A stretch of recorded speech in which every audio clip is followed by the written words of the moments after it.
أعوذ بالله من الشيطان الرجيم بسم الله الرحمن الرحيم ما يود الذين كفروا من أهل الكتاب ولا المشركين أن ينزل عليكم من خير من ربكم والله يختص برحمته من يشاء والله ذو الفضل العظيم صدق اللہ مولانا العظیم۔ پچھلی آیت میں اللہ تعالیٰ نے یہود و نصارہ اہل کتاب کا نبی پاک علیہ الصلاۃ والسلام کے ساتھ جو رویہ اور جو برتاؤ تھا اس کا تذکرہ فرمایا۔ اس آیت کریمہ میں ان یہودیوں کا اور اہل کتاب کا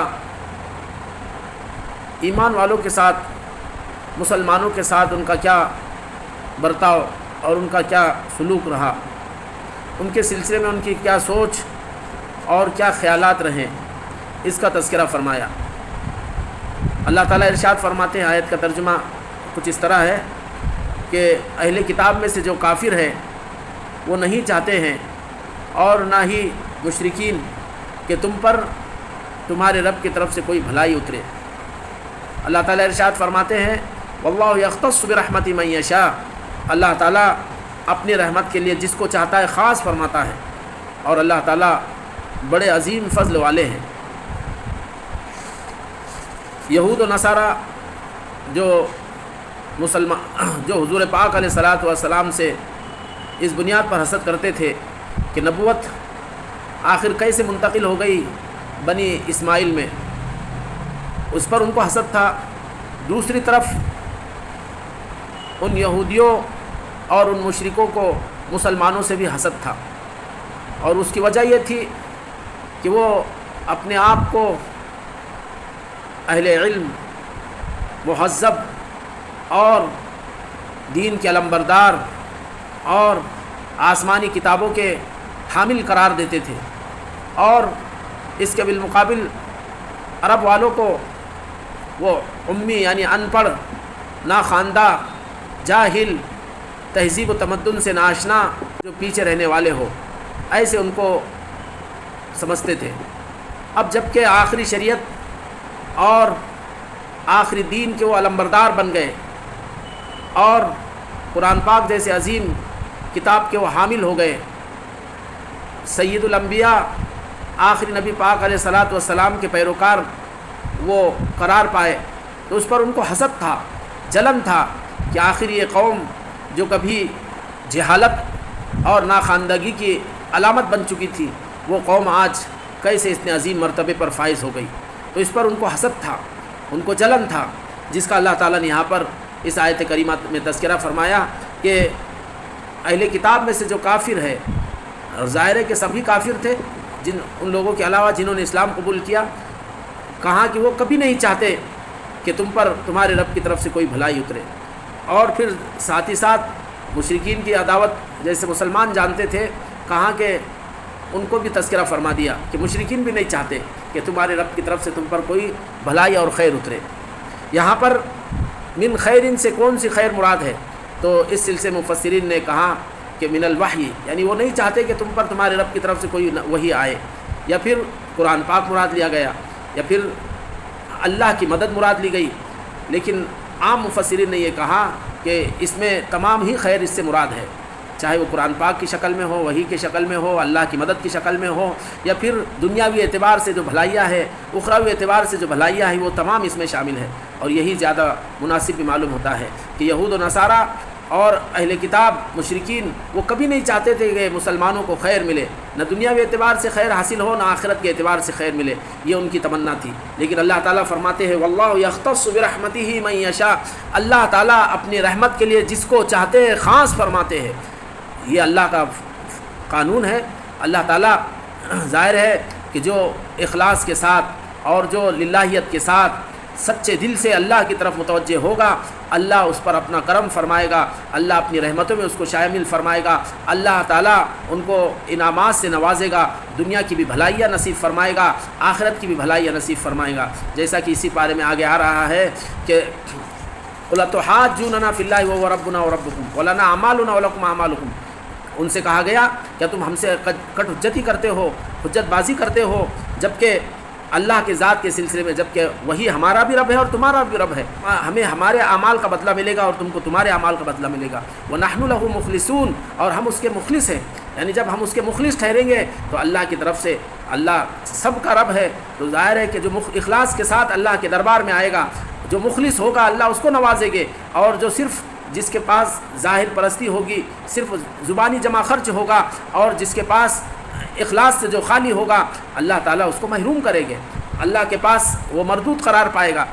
صرف ظاہری شکلوں کو اللہ تعالیٰ نہیں دیکھتے، بلکہ اللہ تعالیٰ تو دل کی حقیقت کو دیکھتے ہیں، جیسا کہ اللہ نے قرآن میں فرمایا کہ جا بقلب منیب، کہ اللہ کی طرف متوجہ ہونے والا دل لے کر جو آئے گا، پھر وہ چاہے کالا ہو، چاہے گورا ہو، چاہے شہر میں رہنے والا ہو، چاہے کسی چھوٹی سی بستی میں رہنے والا ہو، چاہے وہ مہذب قوم سے اس کا تعلق ہو یا غیر مہذب قوم سے تعلق ہو، چاہے وہ عرب ہو، چاہے عجم ہو، چاہے وہ جس قوم اور جس طبقے سے ہو، اگر مخلص ہے، اللہ سے ڈرنے والا ہے، اس کے اندر خوف و خشیت ہے، اللہ تعالیٰ اس کو نوازتے ہیں۔ اللہ نے یہ معاملہ انسانوں کے ہاتھ میں نہیں رکھا ہے۔ دنیا کے مناصب ہوتے ہیں اور دنیاوی اعزازات ہوتے ہیں کہ وہ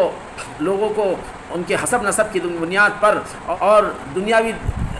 رونق اور جاہ مرتبے کے اعتبار سے یہ عہدے تقسیم ہوتے ہیں، لیکن اللہ تعالیٰ کے پاس تو اصل ظاہری شکلوں کو نہیں دیکھا جاتا ہے، بلکہ دل کی کیفیات اللہ کے پاس ہوتی ہے، اور اسی کی بنیاد پر اللہ کی طرف سے نوازا جاتا ہے کہ جو مخلص ہوگا، جو سچا ہوگا، جو اللہ کی طرف متوجہ ہوگا، جس کے اندر خوف ہوگا، جس کے اندر خشیت ہوگی، اللہ کا ڈر ہوگا، وہ اللہ کے پاس وہ مرتبہ پائے گا، اور جو ان چیزوں سے خالی ہوگا وہ مردود ہوگا۔ وہ پھر چاہے دنیا کے اعتبار سے اس کے پاس کتنا ہی اونچا خاندان ہو، کتنا ہی بڑا اونچا مقام رکھنے والا ہو۔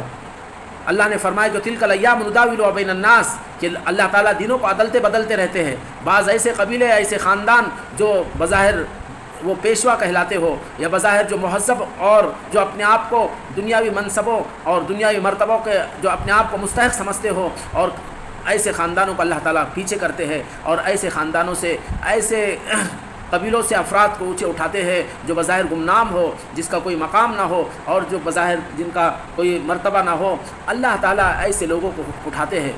قل ان الفضل بید اللہ یؤتی من یشاء، کہ فضل اصل اللہ کے ہاتھ میں ہے، جس کو چاہتا ہے وہ اللہ عطا فرماتے ہیں۔ اللہ نے اس کا دار و مدار انسانوں کی سوچوں اور اللہ تعالیٰ نے اپنے فضل کا دار و مدار انسانوں کے ہاتھ میں نہیں رکھا، بلکہ اس کا مسئلہ اللہ نے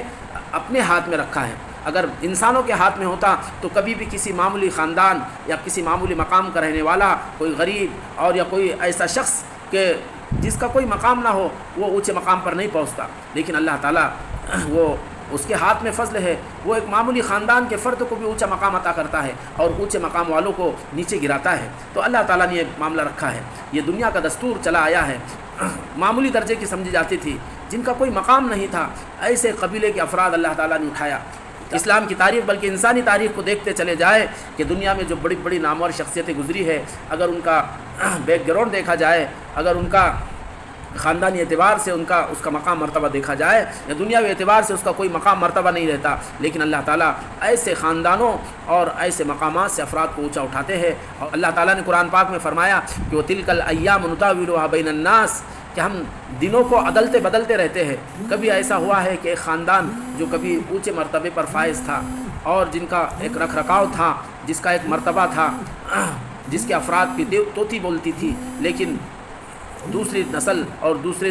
پیڑھی میں اللہ تعالیٰ اس خاندان کو نیچا گراتے ہیں، اور ایسے خاندانوں سے افراد اٹھاتے ہیں، ایسے خاندانوں کے افراد کو اونچے مقام پر پہنچاتے ہیں جو بظاہر گمنام تھا، غربت اور افلاس کا شکار تھا۔ ایسے خاندانوں سے بھی اللہ تعالیٰ افراد کو اونچا اٹھاتے ہیں۔ اہل عرب کو اور مسلمانوں کو جو بظاہر دنیا میں ان کا کوئی مقام نہیں تھا، کوئی مرتبہ نہیں تھا، ان کو اللہ تعالیٰ نے اونچا اٹھایا ہے۔ اسی کے سلسلے میں علامہ اقبال رحمۃ اللہ علیہ نے کہا ہے کہ تہذیب کی شمع روشن کی اونٹوں کے چرانے والوں نے، تہذیب کی شمع روشن کی اونٹوں کے چرانے والوں نے کانٹوں کو گلوں کی قیمت دی، کانٹوں کو گلوں کی قیمت دی، ذروں کے مقدر چمکائے، کانٹوں کو گلوں کی قیمت دی، ذروں کے مقدر چمکائے۔ اللہ تعالیٰ ہم تمام پر بھی دنیا آخرت میں اللہ فضل فرمائے، اور اللہ تعالیٰ اپنی رحمتوں میں ہمیں شامل فرمائے۔ آمین۔ وآخر دعوانا الحمدللہ رب العالمین۔